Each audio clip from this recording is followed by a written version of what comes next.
বেশ কিছুদিন হতে চললো OnePlus বাংলাদেশের তরফ থেকে আমরা তেমন কোনো স্মার্টফোন দেখছি না মার্কেটে, বাট এবারে ফাইনালি ওদের নিউ জেনারেশন যে প্যাডটা রয়েছে, ট্যাবলেটটা রয়েছে, সেটা কিন্তু বাংলাদেশের মার্কেটে লঞ্চ করে দিয়েছে OnePlus Pad 2। বক্সটা যেমন স্লিম তেমনি জিনিসটাও আসলে স্লিম। আজকে কথা হচ্ছে তাহলে এই Pad 2 নিয়ে। বক্স কন্টেন্ট হিসেবে ট্যাব পাবেন, কেবল রয়েছে আর user manual guide, that's it. আপনি আলাদা করে কোনো চার্জার পাচ্ছেন না, যেটা আপনাকে কিনে নিতে হবে অথবা আপনার বাসায় থাকলে ওটা দিয়ে চার্জ করতে পারবেন। Pad 2 ডিজাইনের দিক থেকে অনেকটা মিল রাখে আইপ্যাডের সাথে, আবার ওর প্রিভিয়াস জেনারেশনের সাথে মিল রাখে হুবহু। বডি ফ্রেমটা অ্যালুমিনিয়াম বিল্ড, এর থিকনেস খুবই কম, অনলি 6.5 মিলিমিটার, আর ওজন হলো গিয়ে 584 গ্রামের মতো। টু বি ভেরি অনেস্ট, এই জিনিসটা 584 গ্রাম ওয়েটের এভাবে ধরলে একদমই মনে হয় না, খুবই লাইট লাগে। Aluminium back, aluminium frame. ট্যাবটার স্পিকার কোয়ালিটি কিন্তু বেশ ভালো, স্টেরিও সাউন্ড তো অবশ্যই পাওয়া যাবে, চারটা স্পিকার রয়েছে, বেশ লাউড ক্লিয়ার একটা সাউন্ড দেয়। এমনকি এই প্যাড থেকে একদম ফুল ভলিউমে আমি ডিস্টরশন পাইনি। তাছাড়া খুব কম মানুষেরই প্রয়োজন হবে একদম ফুল ভলিউমে যাওয়ার, যারা মিডিয়া কনজাম্পশন করে তাদের কাছে ভালো লাগবে সাউন্ড কোয়ালিটি। এমনকি গেমিং টাইমেও খুব দারুণ একটা সাউন্ড দিতে পারছিল, একদম স্টেরিও একটা সাউন্ড দেয়, যার ফলে গেমিং টাইমেও বেশ মজা পাওয়া যায়। পোর্টসের ক্ষেত্রে কিন্তু Type-C 3.2 এর একটা পোর্ট রয়েছে, সুতরাং খুব স্পিডে আপনি কিন্তু ডাটা ট্রান্সফার করতে পারবেন, এমনকি SSD ইউজ করতে পারবেন। আর মাইক্রোফোন রয়েছে দুইটা। তাছাড়া আপনি এটার সাথে কিন্তু অ্যাটাচ করতে পারবেন কিবোর্ড বা স্টাইলাস।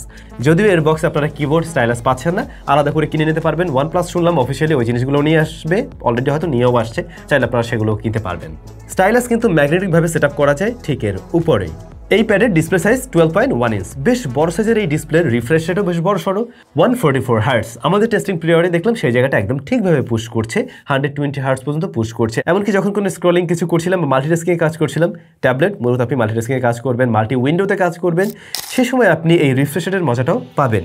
আবার এটাতে ডলবি ভিশন HDR10+, এবং 1 বিলিয়ন কালার সাপোর্ট রয়েছে, এবং পিক ব্রাইটনেস রয়েছে 900, যেটা ইনডোরের জন্য বেশ ভালো, আউটডোরেও দেখা যায়। তবে একেবারে ডিরেক্ট সানলাইটে কিছুটা স্ট্রাগল করে বেশ বড়সড় এই ডিসপ্লেটায়। আর এই ডিসপ্লেটা কিন্তু IPS LCD প্যানেল। আমি মিস করছি অ্যামোলেডের মজা।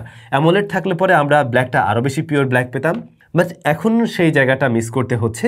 তবে এই ট্যাবের সাথে আমরা যে IPSটা পাচ্ছি সেটা খুবই ভালো মানের একটা IPS, যেখানে আমরা 3K রেজলিউশনে পেয়ে যাচ্ছি। তো রেজলিউশন ভালো হওয়াতে শার্পনেস খুবই ভালো পাওয়া যাচ্ছে এর সাইজ অনুযায়ী, এবং কালার রিপ্রেজেন্টেশন যথেষ্ট ভালো। কিন্তু আমার মনে হয় এই ডিসপ্লেটা আরেকটু কন্ট্রাস্টি হওয়া উচিত ছিল, বাট অ্যামোলেড থাকলে নিশ্চয়ই আরও এক ধাপ এগিয়ে থাকতো, এবং OnePlus-এর সেটাই বোধহয় করা উচিত ছিল। 84.9% স্ক্রিন টু বডি রেশিও, তো মোটামুটি ন্যারোই বলা যায় বেজেল এরিয়া। এটা আপনাদের কাছে দেখে কি মনে হচ্ছে? আর একটু করতে চাইলে করা যেত আর কি ন্যারো। প্রোটেকশনের ব্যাপারটা নট শিওর, আসলে কি প্রোটেকশন ওরা এখানে ইউজ করছে আমি তেমন কোনো তথ্য পেলাম না। তো নিশ্চয়ই এর সাথে প্রোটেকশন আপনারা ব্যবহার করতে পারবেন, মার্কেটে পাওয়াও যাবে, সেগুলো ব্যবহার করলে বোধহয় ভালো হবে। এমনিতে প্যাডটা বেশ স্লিম, তো একটা প্রোটেক্টর ব্যবহার করলে খুব বেশি মোটাসোটা হচ্ছে না। By the way, Widevine L1 এর সাপোর্ট তো আছে ঠিকই, কিন্তু আপনি HDR কন্টেন্ট পাচ্ছেন না নেটফ্লিক্সের ক্ষেত্রে। ডিসপ্লের পরে যদি একটু পারফরমেন্সে আমরা চলে আসি, এখানে আমরা দেখতে পাই এই ট্যাবটা রান করছে কিন্তু OxygenOS 14.1 বেসড অন Android 14, এবং আমি শুনলাম এটাতে 3 বছরের অ্যান্ড্রয়েড আপডেট পাওয়া যাবে, 3টা মেজর আপডেট পাওয়া যাবে। আর বাংলাদেশে কিন্তু এই ট্যাবটা পেয়ে যাবেন আপনারা 12/256 GB ভ্যারিয়েন্টে। প্রসেসর Snapdragon 8 Gen 3, এবং এর স্টোরেজ টাইপ UFS 3.1। তো এর পারফরমেন্স সেকশনটা কিন্তু বেশ ভালো, র্যাম ভালো আছে, ভালো একটা প্রসেসর আছে, লাস্ট ইয়ারের ফ্ল্যাগশিপ প্রসেসর। এবং আমরা এখানে UFS 3.1 পাওয়াতে স্টোরেজ টাইপটাতে এসে দেখছি কিন্তু রিড স্পিড বেশ ভালো দিচ্ছে। তো এটা যেহেতু একটা ট্যাব, এবং ট্যাবের পারপাসগুলো ঠিকভাবে সার্ভ করতে পারছে কিনা সেই টেস্টগুলো আমরা বেশি করছিলাম। যেমন আমরা অ্যাট এ টাইম মাল্টি উইন্ডোতে বেশ কিছু কাজবাজ করছিলাম, মাল্টিটাস্কিং করছিলাম। এমনকি মজার বেশ কিছু বিষয় দেখলাম। আপনি ধরুন 2টা অ্যাপে একসাথে কাজ করছেন সাইড বাই সাইড, আপনি জাস্ট এভাবে সোয়াইপ ডাউন করবেন, সাথে সাথে 2টা কিন্তু মিনিমাইজ হয়ে যাবে। আবার নিজ দিক থেকে হবে এভাবে আপনি ট্যাপ করে ধরে রাখলে কিন্তু যে অ্যাপগুলো আপনি রিসেন্টলি ওপেন করছেন সেগুলো সব চলে আসবে। এরকম ইন্টারেস্টিং বেশ কিছু ফিচার রয়েছে। আর অ্যাট এ টাইম আমরা যখন মাল্টিটাস্কিং করছিলাম, অনেকগুলো অ্যাপ্লিকেশন নিয়ে কাজ করছিলাম, সেই কাজগুলো কিন্তু খুব ভালোভাবে হ্যান্ডেল করতে পারছিল। ট্যাবের ক্ষেত্রে আমি মনে করি মাল্টিটাস্কিংয়ের রেজাল্ট খুব ভালো হওয়া উচিত, এই জায়গায় অপটিমাইজেশন ভালো হওয়া উচিত, যেটা OnePlus পারফেক্টলি করতে পারছে, আর করতে পারবেই বা না কেন। এই ডিভাইসটার দামও তো নেহাত কম না, 49,999 টাকা। এরকম প্রাইস পয়েন্টে আমরা একদম হাই মিড রেঞ্জের ফোনগুলোই পেয়ে যাই, বা যেগুলোতে ভালো প্রসেসর থাকে। তো এই ট্যাবটা তো ভালো একটা প্রসেসর ডেফিনেটলি আছে, এবং ট্যাব হিসেবে বাংলাদেশে যেগুলো অফিসিয়াল পাওয়া যায় তাদের সাথে কম্পেয়ার করতে গেলে আমার মনে হয় সবচাইতে দামি ট্যাব অথবা স্যামসাংয়ের কিছু থাকতে পারে। তবে এই ট্যাবকে আমি অতিরিক্ত গরম হতে দেখিনি, বেশ অপটিমাইজড মনে হলো এই প্রসেসরের সাথে, এবং লং রানে গিয়েও এটা ওভারহিট হচ্ছিল না কখনোই, এমনকি আমাদের টেস্টিংও তেমনটা আমরা পাইনি। আবার আমরা এতে গেমিংয়েরও ট্রাই করি, যেমন পাবজি, গেনশন ইম্প্যাক্টের মতো ভারী গেমগুলো আমরা ট্রাই করছিলাম। পাবজির ক্ষেত্রেও হাইয়েস্ট সেটিংসে কিন্তু এই প্যাডটা বেশ ভালো রেজাল্ট দিচ্ছে, এবং ওই যেটা বললাম যে পাতলা হওয়াতে আপনি হাতে নিয়েও চাইলে প্লে করতে পারবেন, এবং তাতে করে আপনার মনে হবে না জিনিসটা খুব বেশি ভারী, কিছুক্ষণের মধ্যে হাত থেকে রেখে দিতে হচ্ছে, এমন প্রবলেম মনে হয় না হবে। ইউজ টু হয়ে গেলে আই থিঙ্ক ভালো লাগবে এটাও। আর পাবজির ক্ষেত্রে 35 মিনিটে আমরা দেখছিলাম এই প্যাডটা মোটামুটি 36-37 ডিগ্রির মতো গরম হচ্ছে, যেহেতু মেটাল বিল্ড ওটা হাতে একটু ফিল দিতে পারে, বাট এটা মোটেই অতিরিক্ত গরমের পর্যায়ে কিন্তু পড়ে না। অন্যদিকে আমরা গেনশন ইম্প্যাক্ট ট্রাই করি, কাস্টম গ্রাফিক্স 60 FPS এ দেখলাম, ফ্রেম রেট একদম সুন্দরভাবে ধরে রাখতে পারছে এবং স্টেবলভাবে একটা পারফরমেন্স দিচ্ছে। একেবারে অ্যাকশন মোমেন্টে গিয়ে লং রানে গিয়ে মাঝে মধ্যে কিছুটা ফ্রেম ড্রপ করছিল, বাট কখনো একদম হেভি স্ট্র্যাটার বা ল্যাগের মতো কোনো ইস্যু কিন্তু আমরা এতে ফেস করিনি আর কি। আসলে এখানে একটা ফ্ল্যাগশিপ প্রসেসরই আছে, সো আপনি ওইটুকু পারফরমেন্স ডেলিভার করতে দেখবেন, এটাও স্বাভাবিক।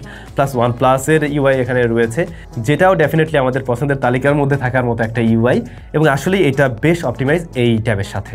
পারফরমেন্স ওয়াইজ আমার মনে হয় না যে কেউ এটা নিয়ে অসন্তুষ্ট থাকবেন। এখন যদি কম্প্যারিজনে নিতে যান, এই প্রাইস পয়েন্টে অফিসিয়ালি প্যাড আসলে নেই যতটুকু আমি জানি, আরও বেশ কিছুটা বাড়াতে হবে যদি কিনা আপনি স্যামসাংয়ের ফ্ল্যাগশিপ যে প্যাডগুলো রয়েছে সেগুলো নিতে চান। আর যেহেতু ওপেন ক্যানভাস মাল্টিটাস্কিং ফাংশনালিটি পেয়ে যাচ্ছেন, সো মাল্টিটাস্কিংয়ে আমার মনে হয় এটা নিয়ে অসন্তুষ্ট হওয়ার কোনো কারণ নেই। এই টাইপের রিয়ারে একটা ক্যামেরা রয়েছে 13 মেগাপিক্সেলের এবং ফ্রন্ট ফেসিং ক্যামেরা রয়েছে 8 মেগাপিক্সেলের। রিয়ারের ক্যামেরা আবার ভিডিও রেকর্ড করা যায় 4K 30 FPS এ। ট্যাবের ক্ষেত্রে ব্যাপারটা কতটুকু লাগবে আমি জানি না, বাট ভিডিও স্যাম্পল কাজে লাগানো যায়। এক্সপোজার ব্যালেন্স একটু টাইম নেয় ভালোই, তবে আপনার প্রয়োজন হলে অবশ্যই এটা দিয়েও শ্যুট করতে পারবেন। কিন্তু ছবির কোয়ালিটি কিন্তু ট্যাব অনুযায়ী বেশ ভালোই লেগেছে আমার কাছে, খারাপ না। এই ট্যাবের স্ক্রিনে বেশ বড়সড় দেখতে, একটু রেজলিউশন কম মনে হতে পারে বা ততটা হয়তো ভালো নাও লাগতে পারে, কিন্তু স্মার্টফোনে নিয়ে দেখতে গেলে এই ছবিগুলো কিন্তু আবার বেশ ভালো লাগছে। আর front facing camera video calling এর জন্য ঠিকঠাক আছে বলা যেতে পারে একদমই। ব্যাটারি কিন্তু বেশ বড়সড়, 9510 mAh এর ব্যাটারি রয়েছে এই প্যাডটাতে, এবং 67 ওয়াটের চার্জিং সিস্টেম সাপোর্ট নেয়। তো আমাদের কাছে আর একটু হাই ওয়াটের চার্জার ছিল, সেটা দিয়ে ট্রাই করে দেখলাম, এবং দেখলাম 100% 0 to 100% চার্জ করতে এটা প্রায় 2 ঘন্টার কাছাকাছি সময় লেগে যায়, 1 ঘন্টা 50-55 মিনিটের মতো লেগে যাচ্ছিল আর কি। তবে আসলে বড়সড় ব্যাটারি, এটুকু সময় লাগাটা খুব স্বাভাবিক মনে করি আমি, কিন্তু ব্যাকআপ খুবই ভালো।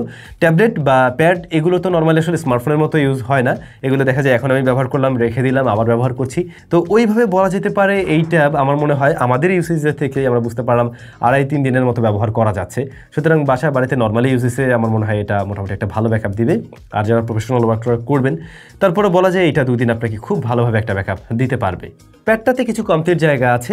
3.5 মিলিমিটার হেডফোন যে একটা চাওয়াটা বোকামি হবে আমি জানি, কারণ এত স্লিম একটা ডিভাইসে সেটা দেওয়া সম্ভব না, কিন্তু যা দেওয়া সম্ভব ছিল তা হচ্ছে গিয়ে এটাতে ফিঙ্গারপ্রিন্ট স্ক্যানার দিতে পারতো, আর সাইড মাউন্টেড একটা দিয়ে দিলেই হয়ে যেত, বরং তাতে করে আমাদের রান্না করতে সুবিধা হতো। এখন শুধু ভরসা রাখতে হচ্ছে এর ফেস আনলকের উপরে, আর পিন ব্যবহার করতে পারেন, বাট আসলে এটা প্রয়োজন ছিল। আরও একটা বড় বিষয় হলো এই প্যাডটা কিন্তু সেলুলার না, অবশ্যই এটা সেলুলার হওয়া উচিত ছিল, মানে সিম কানেকশনে আপনি চাইলে তখন খুব সহজেই যে কোনো জায়গায় বসে ইন্টারনেট ব্যবহার করতে পারতেন। আর নো অ্যামোলেড, এই জায়গাটাও কমতি আছে এই প্রাইস পয়েন্টে, বা আর 2000 টাকা বাড়িয়ে টাড়িয়ে হলেও এইটাতে যদি একটা অ্যামোলেড প্যানেল দিয়ে আসতো, বাট এখন এইটুকু নিয়েই কমপ্লেন করা যায়। তবে আমার মনে হয় যারা একটা হাই এন্ড এই ধরনের কোনো ট্যাব কেনার চিন্তাভাবনা করছেন, যেটা খুব স্লিম হতে হবে, দেখতে সুন্দর হতে হবে, ভালো ব্যাটারি ব্যাকআপ, ভালো সাউন্ড কোয়ালিটি, একই সাথে পারফরমেন্স সেন্ট্রিক একটা ট্যাব আপনি কিনতে চান, তারা কিন্তু এই জিনিসটাকে দেখতে পারেন। OnePlus আশা করছি আরও বেটার কিছু নিয়ে আসা ট্রাই করবে বাংলাদেশ মার্কেটে, এবং আপনার সেল সার্ভিসও সেইভাবে দেওয়ার ট্রাই করবে।